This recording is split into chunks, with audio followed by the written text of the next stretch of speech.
For the Car Design News Production Car of the Year award, here are the cars from 10th place down to the winner. At 10 came the Chevrolet Corvette Stingray C8. At 9, Mustang Mach-E. In 8th place, the Byton M-Byte. At 7th, Aston Martin DBX. 6th place went to Lotus Evija. At 5, VW's ID3. 4th place, Polestar 2. 3rd place, Porsche Taycan. 2nd place went to Honda E. And the Car Design News Production Car of the Year award winner is Land Rover Defender.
Amazing.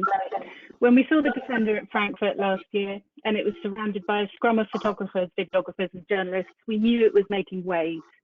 But the full scale of what the design team at Land Rover had achieved became more apparent as the show ended, and we got to look more closely at what they'd achieved with the design. Car launches don't make me nervous, but the Defender launch did, because the Defender is so loved and loaded with cultural meaning. Striking the balance between heritage and the future, Defender hit the mark perfectly, and our judges agreed. I'm delighted to now introduce Professor Jerry McGovern, OBE, Chief Creative Officer, Land Rover, to accept the award for Production Design of the Year. Jerry, could you join us?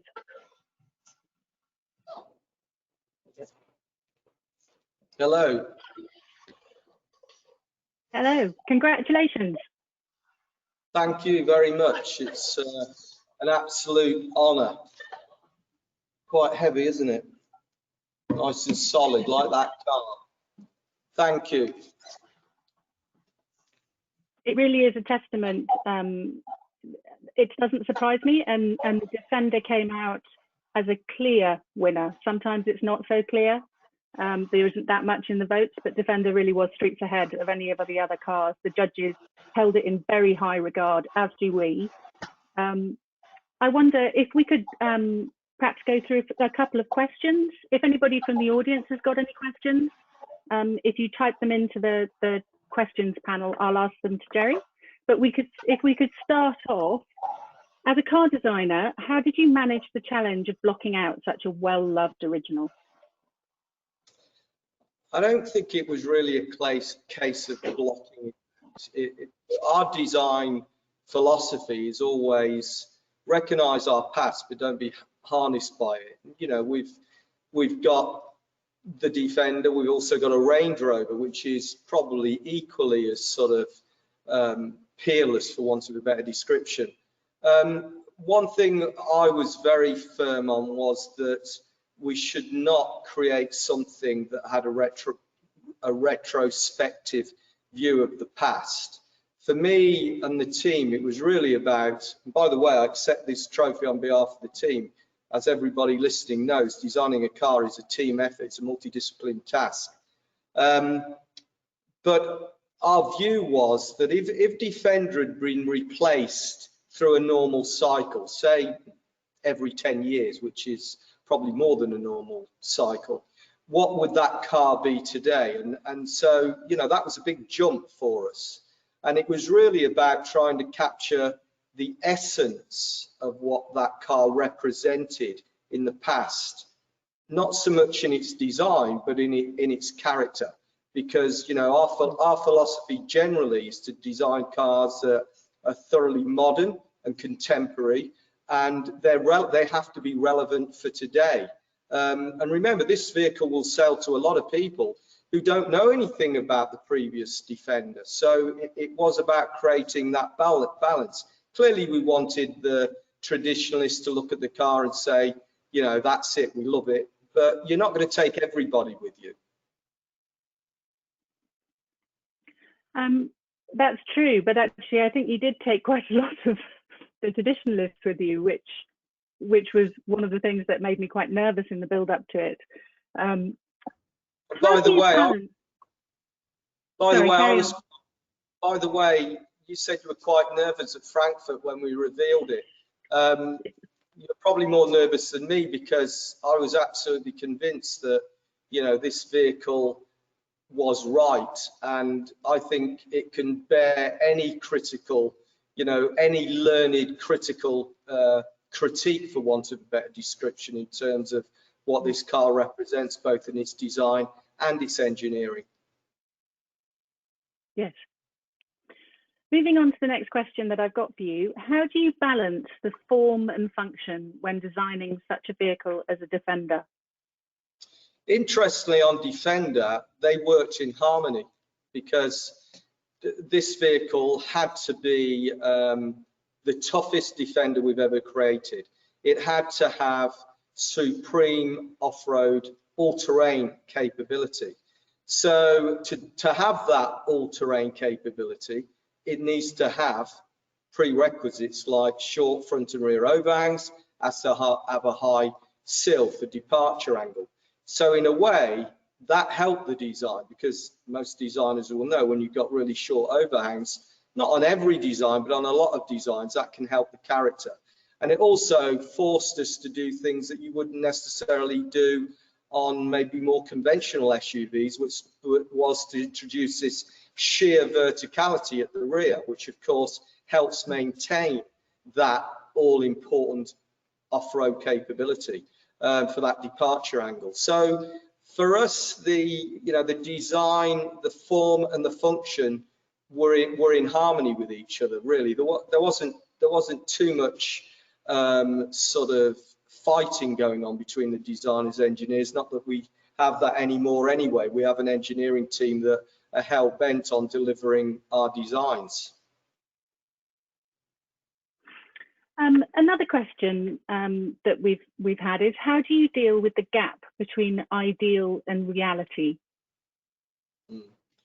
Listen, what I think as designers, we have to remember that we are commercial designers, we're industrial designers, and we're not designing for ourselves, we're designing for our customers ultimately, and also for a business. So that it is always about balance. But having said that, we at Land Rover are very lucky in that we have a situation where design is accepted as an equal partner with all the other disciplines within the business, and it's well respected. And if you're going to achieve great design, that doesn't just start with design, it has to be at the top of the business in terms of making sure that the architectures of platforms that are created by the business allows you to deliver great design, because we all know great design starts with optimum volumes and proportions. And if you're working on an architecture that won't deliver those fundamentals, then it doesn't matter how good the surfaces and the detail and all those other things are, it will never be optimal. So we are fortunate in that respect. And I think, you know, that decision for businesses, do they want to become design leaders, or do they want to create mainstream vehicles? Because they're two polarizing things. And in terms of your investment and the way you approach the development of your architectures, your whole strategy is different depending on what that vision is. And you know, I see lots. I can see, you know, and it's not the fault of the designers. I can see lots of designs out there that have been compromised because of that fundamental issue of architectures not being conducive to deliver optimum proportions. And I feel for a lot of the designers out there, because they know who they are or what those companies are. We are very fortunate that with people like Mr. Tata, who's, you know, we're owned by Tata, totally understand what design is about and how it delivers the ability to create a company that is highly desirable and doesn't create just commodities. That was a long answer, wasn't it? Sorry about that. Great answer. Which or what is the designer choice for your new Defender? It's right there on my right. No, hang on. This side. No, it's there. It's that one. I was getting confused about what's behind me. For me, it's the 3-door version in the Pangea green, because it's a modern interpretation of the original greens that we had at Land Rover. I love the fact that it's got a centre seat. I'm planning, if we can go there this summer or late summer, to drive to the south of France in a 3-door, and I'll be able to take my dog Teddy, who's looking forward to sitting in that centre seat because he's always trying to get out the front screen anyway. Listen, I love both the 3-door and the 5-door equally. I think they're both optimum in terms of their proportions.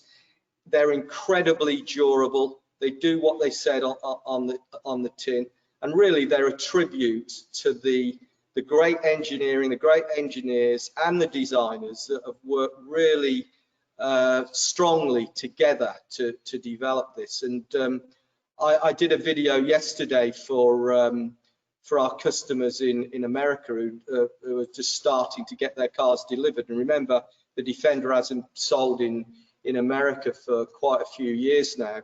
And you know, I said to them that they're probably really looking forward to getting this vehicle as much as I am. I'm absolutely convinced that when they spend time with it and live with it, they will grow to love it. And you know, for me, design has the ability to enrich people's lives, and that's what it's all about. And you only do that by creating vehicles that are truly compelling. And I'm not saying just Land Rover does that. There's lots of other companies that do that too. But vehicles that resonate on an emotional level with the consumers, the ones that elevate themselves above the ordinary. If you've got time, we've had a few more questions come in, one of them relating to your choice that you just made, actually, which is 2-door cars are a rarity nowadays. I'm assuming the 3-door version, but how do you come to the decision to make the 2-door version design-wise? The 3-door version really sets up the image of the vehicle, and we know there's still a market out there for 3-door vehicles, certainly more functional vehicles like this. You know, there'll be a lot of users that don't need the extra seats in the back, for example. Plus the fact you've got the option of the centre seat, which harks back to the originals. And we felt that we know there is a business opportunity for the 3-door. There's a 5-door version as well. And by the way, this is just the start. You know, we're developing a whole family of Defenders here, because if you think back to how it was originally created, it's a famous poster of all these Defenders, or Series 1 and Series 2, 3, etc., and shows the proliferations of different types of variants you could get depending on what they were being used for. That's great. And just one final question, which actually I think is quite an important one. What are the challenges to keep alive an icon vehicle? So an iconic vehicle, what are the challenges for a design department in keeping that alive? I think the word iconic is interesting, because I think today it is a word that is used too liberally. And you know, you hear about the new iconic when something is launched, which is a contradiction in terms, because without being a professor about it, you look at the Oxford English Dictionary, an icon is something that becomes one over time. You don't suddenly just get a medal and you become an icon, and you're certainly not one at launch. So this isn't an icon yet. Hopefully it will become one, but we'll have to wait and see.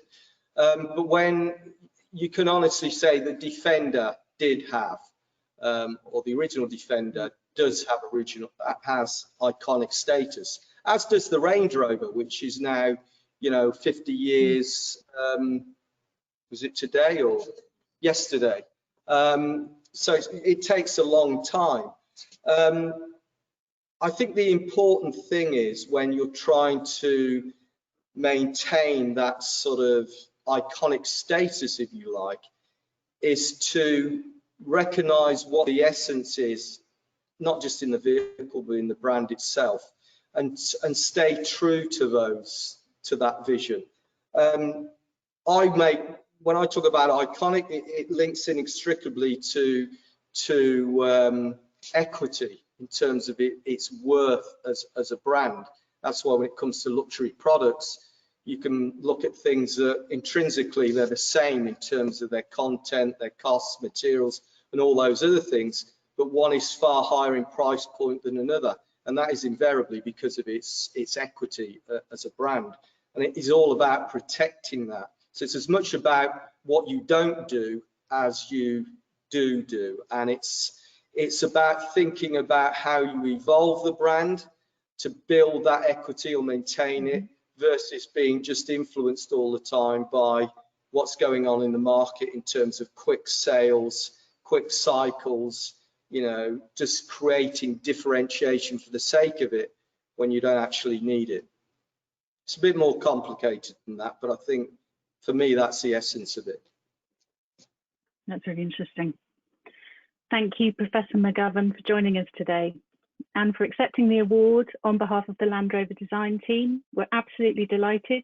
Thank you for joining us. And let's hope we get to see it somewhere before the end of the year. Anyway, thank you again. It's an honour to receive such a prestigious award from yourselves, being highly design literate, clearly publication, and those are the ones that mean more to me generally. Thank you. Thank you.